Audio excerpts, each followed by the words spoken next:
Hi, good morning, everyone. Welcome to our weekly team Zoom. This is where we come together for 30 minutes every week and cover just a quick topic, right? So this week, I wanted to talk about two things. The first one is conference. We've got 14 people plus myself registered for conference. And when you guys are there, I just want you guys just to remember to focus, right? Focus on what you're there for. Um, One of the things that you'll hear them say from the stage, right, is don't be a hallway philosopher. So when you're there, go and listen to what's going on on the main stage or in the breakouts.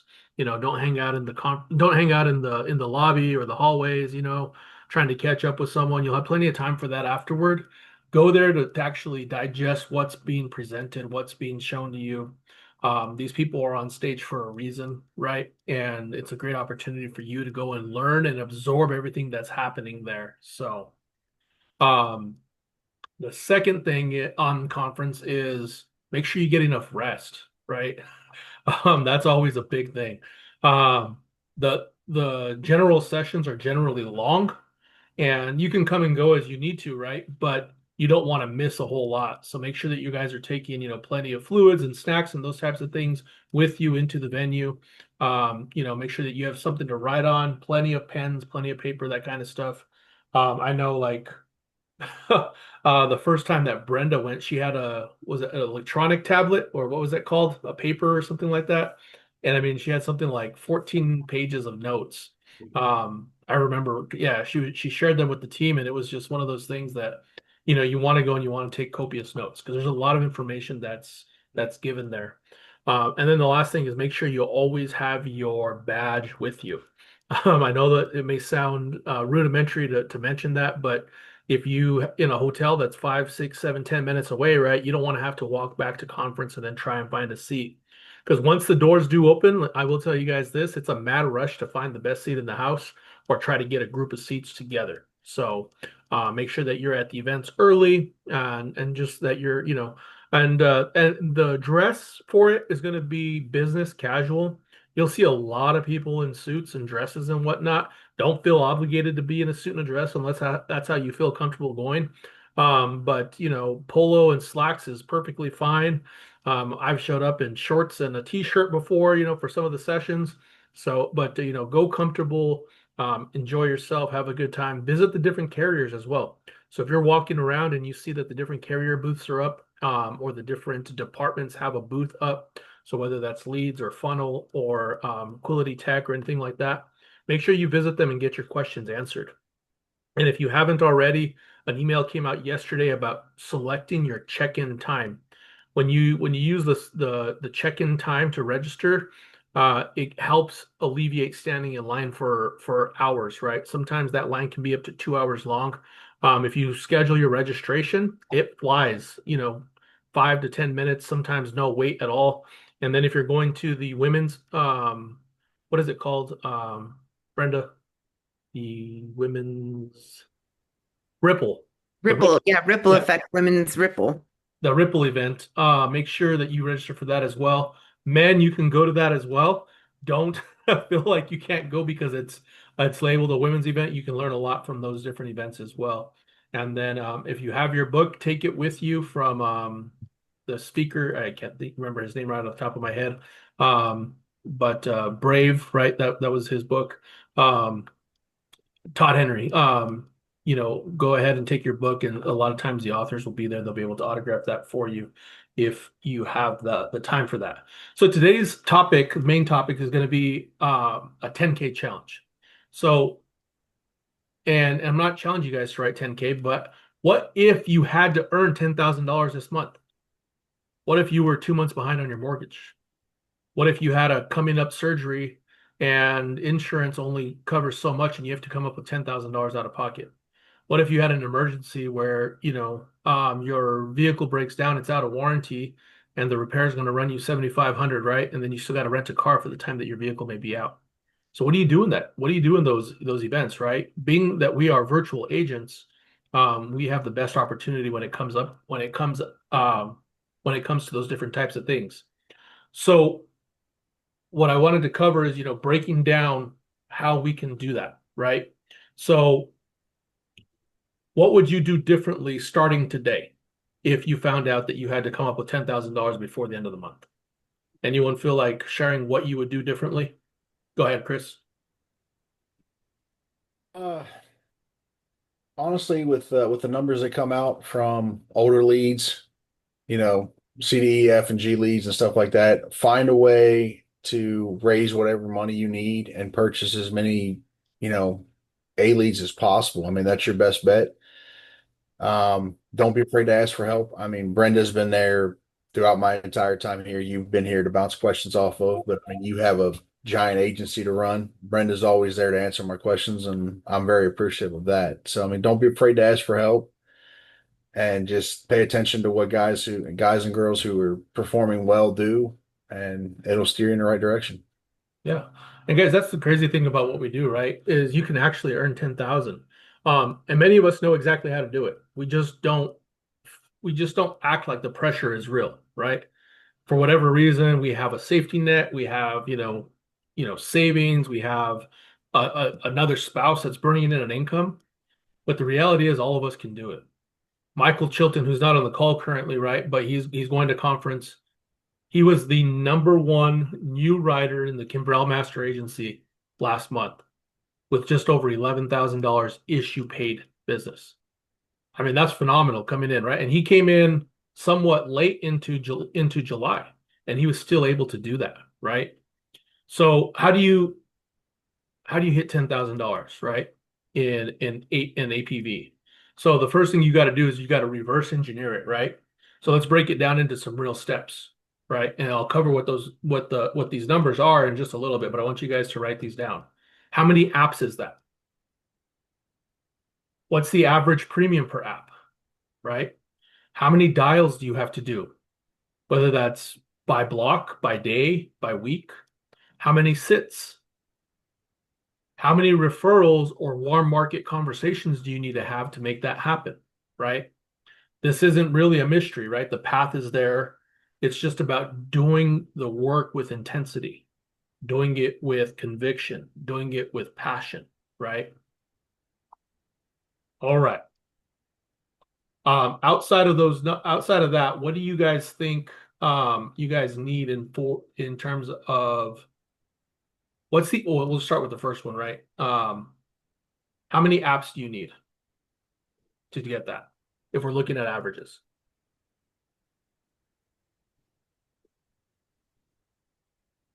It's really simple, right? 8 to 10, maybe more. 10, right? 10 on average. The average APV is $1,000 if you look at national averages, right? If you look at cemetery averages, it's a little bit more than that. It's 1,200 per app. So if you're doing 10 apps, that's what, two and a half a week, right? So you need half an application a day if you're looking at it that way. So based on cemetery numbers, which we see every single week, they present the numbers to us every single week, right? You need to make 150 dials a day. And with funnel, that's very possible. You need 2 or 3 dial sessions per day in order to get those numbers.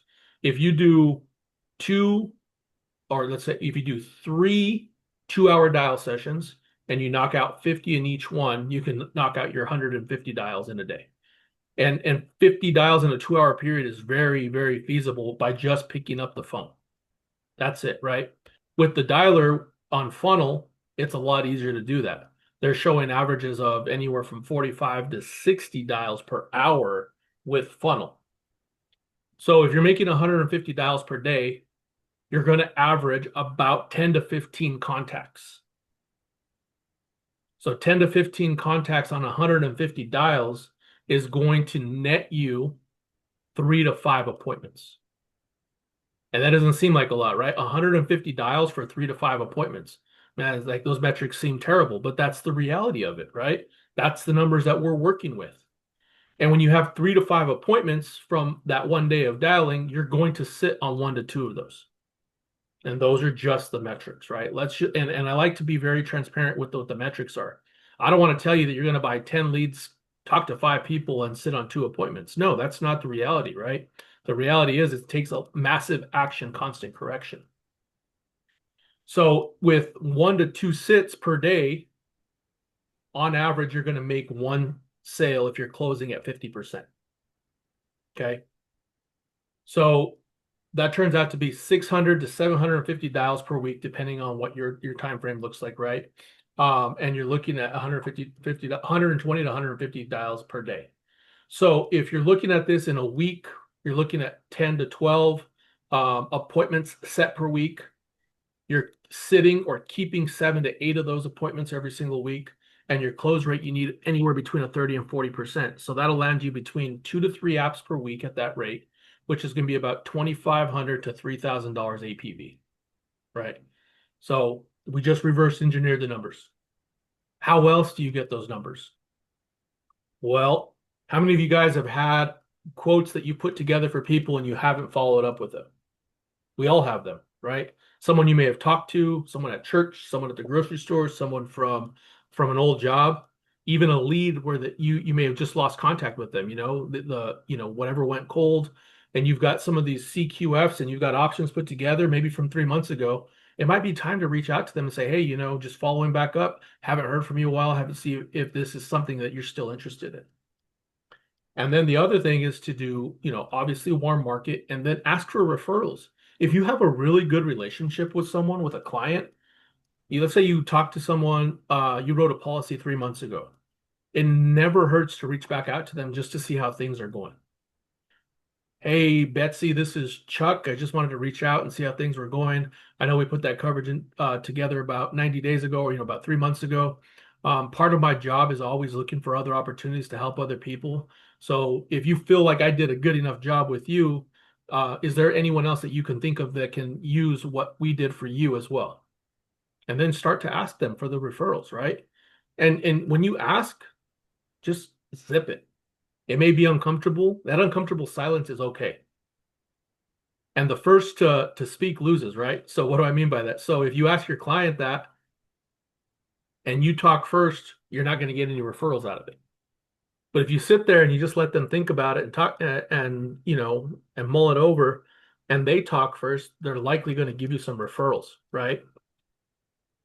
Um, when you're closing a sale, this is one of the lines that I like to ask. Who do you care enough about to make sure they're protected as well? That's a hard question to say that you don't care about anyone that's protected, right? It really is, I was talking with a guy out of Arizona. He sent me a message on Facebook. He's like, "Hey, I know I asked you for life insurance quotes last year." He's like, "But life's getting real and I need to make sure I put something in place." So we're working on, $1 million IUL for him because he runs a vape shop in Payson, Arizona. He's got about 15 shops across the country and he's wanting to do something with his money, right? So after we were done, I was like, "Hey, who else do you care about that needs some sort of protection like you're putting in place?" And he's like, "Man," he's like, "My dad." And I know his dad really well. His dad was a first responder for 9/11. They flew out from New Mexico and they were part of the search and rescue team. And I mean, he's a phenomenal guy, right? He's pushing 65, 67, something like that. And this whole time I thought Mike had his stuff together, right? Like he owns this great search and rescue business. He's retired from the military, retired from SWAT, everything like that. He's never put life insurance in place this whole time. And so I have a conversation set up with him on Wednesday to go over his whole financial picture, right? He's like, "Michael," he's like, "I trust you." He and I worked together with the isotopes back in Albuquerque many years ago. So there's a good relationship there, a good rapport, right? But it took me having a conversation with his son to even think about that as well. And then a couple other ways to get those referrals and different things is to, use social media, guys. Social media is great. It really is.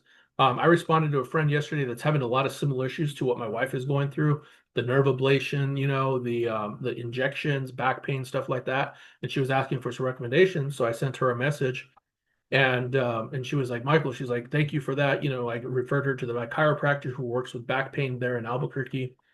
And I said, "Tasha," I said, "I know that you're still in the private sector of the military." I said, "We're the same age." I said, "I'm just going to ask you, have you thought about putting some life insurance in place? She's like, I have, but with everything that I have going on, I didn't think it was possible. I said, with back pain and stuff like that, it's actually very possible to put life insurance in place. And I explained to her that we got a policy for Julia not too long ago, $1 million in coverage for $291 a month. And this is for someone that doesn't think that she would qualify for insurance, right? And again, it came from social media. So you can do client stories. You can screenshot testimonials, right? Make sure you guys have an agency um, profile set up on Google. So a Google business profile, right? And then you can ask your clients when you've helped them, you can send them a link and ask them to leave you a review. And then you can screenshot those 5-star reviews and post them on social media, right? And then, do a life insurance checkup post, right? Or a life insurance review. Hey, Brenda, or, not Brenda, like Brenda could make a post that says, hey, have you checked your life insurance lately? Is it suitable for where you are in life, right? One of the things that we advertise here at Quility is we're here for every step of your journey, right? That's what we talk about, from birth to death. We have something to be able to help people in all aspects of those. And then one of the other things, guys, about warm market and referrals is they tend to have a higher conversion rate and they tend to have a higher APV as well. So the average APV on either a warm referral or a warm market person or a referral is between $1,200 and $1,500 APV. And again, that's just an average, right? So if we break down a weekly game plan, right? You need 2.5 apps per week. $2,500 to $3,000 a week, 600 to 750 dials per week. You need to set 10 to 12 appointments a week, sit with 7 to 8 people, ask for 10 referrals. If you're sitting with 7 to 8 people asking for 10 or more referrals, that's very easy. You know what I mean? That's 1.2 per sit, right?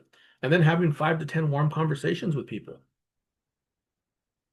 If you follow that game plan, and I mean really commit to it, you can realistically write $10,000 this month. This isn't a question of if you can do it, it's will you show up when it really matters. If you had to make $10,000 this month because you were about to lose the house, you were about to lose your car, what would you do to make that happen? And we have the best opportunity in front of us. All right. Any questions from anyone?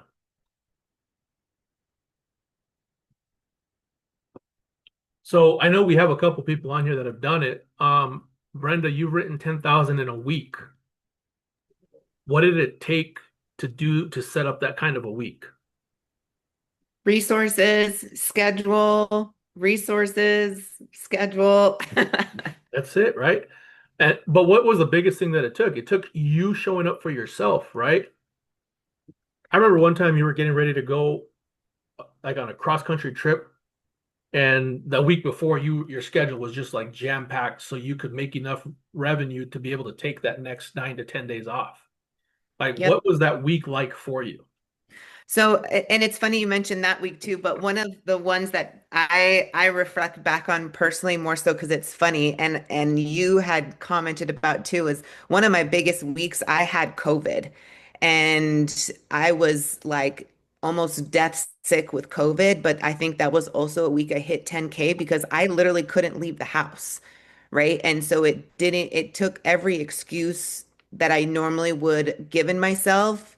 Hey, I got to go run over here. Hey, let me go run to the gym. Hey, let me go get groceries. Like I couldn't. And so I literally just had nothing else to do but do the things we need to do. And that ended up being one of my bigger weeks too. Um, because now like the nonsense is taken away. And so I mean the same thing like with right before I did, drove across country, it was the same thing. Like I knew the following week I wouldn't have as much time. Like I know I needed the money to do the trip because it was right there. And so again, like the backs of your, what is it? Your back's up against the wall. So I, have to just do the things that need to be done to make it what I need for next week. If you guys are engaged, do me a favor. If you've ever had your back up against the wall, put a 2 in the chat for me. And I'm going to do that because that's happened to me many times. So I'm gonna even give you guys a little story on this as well. So last month, Julia had her nerve ablation. Every time she has a nerve ablation, it's $2,500 out of pocket. Every time. And we knew that she had the next one coming up in August. And it was scheduled for her birthday, which sucks because she's had 3 operations on her birthday over the last 7 years. I went ahead and prepaid that $2,500, and that was knowing that we were taking 2 weeks to travel across the country. How many of you guys can travel across the country for 2 weeks and have more money in your account than when you left? Every Nowhere else single here. every single time that I've traveled, it's funny because I'll show Julia in the mornings.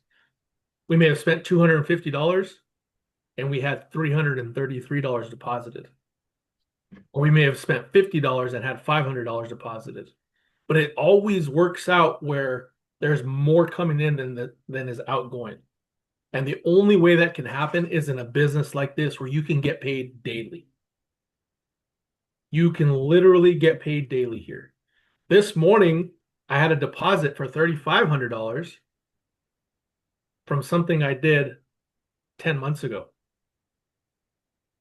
Brenda, how many times have you gotten those deposits and you're like, oh shit, how did I wake up with $1,800 in my account? Oh yeah, it was from that 10K week I had 9 months ago. Because those back end commissions, month 10, 11, and 12, they hit. And oh man, let me tell you when those hit. And the other one that I like, it happens once a month. National Life Group will pay you every year on your policies as well. And the residuals aren't much, right? 44 cents to maybe $3 for those policies. But when you have 500 policies on the books and maybe 40 of them for that month, just say 40 times 3, right? 122 bucks, deposited in your account and you didn't do anything. And that's coming from 5, 6, 7 years ago. Those are some of the best deposits to get. But you don't get those deposits unless you do the front end work now. You do the front end work now and you get rewarded much more later as well. And then that kind of stuff starts to compound on itself. And if you do this business hard enough, long enough, in 3 to 5 years, you're having 5-figure deposits that are happening automatically. But it takes getting through the muck now, working through your mental issues. And I'm not calling you guys crazy, nothing like that. I'm just saying working through the mindset, right? Like sometimes it's hard to see what's next when you had a bad dial session. You called 75 people and didn't talk to a single person, right? Like that happens. But the next time that you dial, and I see this happen with Chuck all the time because he's part of the accountability group, he'll make 44 dials one day and not talk to a single person. And then the next day he'll make 36 dials, he'll have 7 conversations and not set a single appointment. So then what do I tell him on those days? The numbers owe you. So then on the next one, he'll make 35 dials, he'll talk to 4 people and set 3 appointments. And you can go back and look at his numbers because he reports his numbers every single day. He puts them in. If you guys don't know this, yes, The Power of One More. Absolutely. If you guys haven't read that book, I encourage you to listen to it or buy the book, Ed Milet. And the story comes from his father, who was an alcoholic, who always said, just one more day, just one more day, just one more day. Right? But when you look at your numbers, you can reverse engineer exactly what you have to do to hit $10,000 in a month. Sometimes your numbers may not be with the averages. Sometimes they may be slightly above average, right? Like I turned in 2 applications for $11,931. But this week I might turn in 10 applications for $600 because they're all accidental policies, right? And then you average that out over time, and what does it come out to be? National averages, 1,200 an application. All right, I know we're getting close to the top of the hour. Anyone have any comments, questions?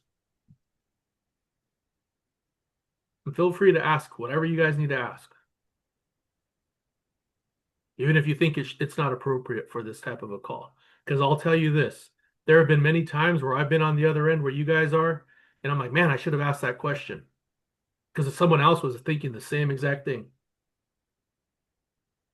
Go ahead, Chris. back to what you said earlier. A decade in the military, the main thing we used to say is, we're always uncomfortable. And I've tried to teach my kids that, especially we go camping or whatever we're doing. My son's practicing baseball. When you're comfortable, you get complacent, and when you get complacent, you don't have that drive, to move forward. And I think that's one of the main reasons why they keep you unhappy and uncomfortable is because they know you're going to pay attention to everything. And Absolutely. the more money you make, the more comfortable you get. And I've seen it myself. I mean, with my other business and everything else, you start doing well, you get complacent and you lose the drive. And then before you know it, you're back to having to grind really hard to come up with $10,000 randomly for something. That's absolutely true, and I tell that to the kids all the time on the baseball team, right? Get uncomfortable or get comfortable with being uncomfortable. Mhm. If you're always working from a place of like minute stress, you're always going to work to get better at whatever you're doing, right? To relieve that minute stress. Um, One of the things that I've always remembered, right, is you can't control the outcome of whatever's happening, right? But you can control your effort. That's all this business comes down to, right? It's how much effort are you putting in to make it happen? And if you're not doing 600 to 750 dials, you can't expect to make $10,000 in a month.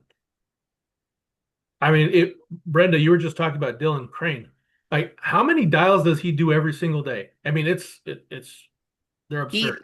I just watched it. He said his first week he started at 1,000 dials, and he said he hasn't done less than that since he started. So he does a minimum of 1,000 dials a week. So whatever that constitutes per day, but And 1,000 a week. and guys, do you know how much income he makes every single week? Someone take a guess. Well, Double that. oh God. He's averaging $100,000 a month, making 4 to 5 thousand dials a week Minimum. minimum. So think about that. Every time that he picks up the phone, he's making between 20 and $25. And you can always reverse engineer that, right? What's 5,000 divided by 100,000, right? It's 20. He makes no matter what happens, no matter what the result is from picking up this phone, he's making 20 bucks. So, and you guys have seen me say it before, right? Poor, rich, poor. Every time that you pick up that phone, you're making money. Every time that phone is down, you're not making any money. That's why if you have a white space on your calendar, you're unemployed. Because when we are self-employed, working for ourselves, our calendar rules our day. And I know some of you guys may think I'm a jerk or whatever when I say, all right, here is a blueprint. Make me a calendar, send it to me so I can help you put together the most ideal calendar. There's a couple people that aren't on the call today that I had this conversation with in the last 2 weeks, helped them create an ideal calendar. What was one of the things that I had on that calendar? Be on this call. Haven't seen them in 2 weeks. People don't want to be held accountable. You have to be accountable for yourself. Hold yourself accountable. Find a reason, find a why that makes you cry. That's something that we're working on right now in our accountability group. So if you guys are on the accountability group or you want to be a part of it, if you're not a part of it, just message me. We'll get you to be a part of it. But tomorrow we've got 3 or 4 people sharing on what their why is that makes them cry. We had a great conversation yesterday around that. Looking for it today. I see you shared something there, Brenda. Um, I put the call from Dylan Crane in the WhatsApp chat just because like I found a lot of value in it. Like I was watching it. I haven't finished the full thing yet, but I was watching it right before this call, and even myself took a full page of notes because he does go over a lot of things that are to the normal people, right? Like Dylan does extraordinarily crazy numbers, but what he reflects back in his trainings and stuff is stuff that is implementable by all of us. So yeah, that's why I just wanted to drop it in there for you guys can watch it later. It's pretty good. and then one more thing before we end this. There's something you'll notice about people that are at the top of their game here. Their health is on point. They make the gym, working out, that kind of stuff a priority. Their spiritual, religious life is on point, right? They're doing whatever they got to do daily to make that happen. Their family is well taken care of, right? Because they prioritize their family. If you look at all the top producers across the company, they may have started out overweight, but over time, those daily disciplines lead into all aspects of their life. How many of you guys would like to be your best version of yourself and be a top producer? I know that's me, 100%. And I fail on those daily disciplines all the time. But what I don't do is I don't give up. There's been many times where I wanted to, and I just don't do it. Because once I know I give up, who am I giving up on? I'm giving up on myself, right? And then I'm giving up on all those hopes and dreams for my family as well. So, guys, with that, I hope you guys have a great rest of your day, and we'll see you tomorrow on the accountability call and the national call. Have a good one. Peace.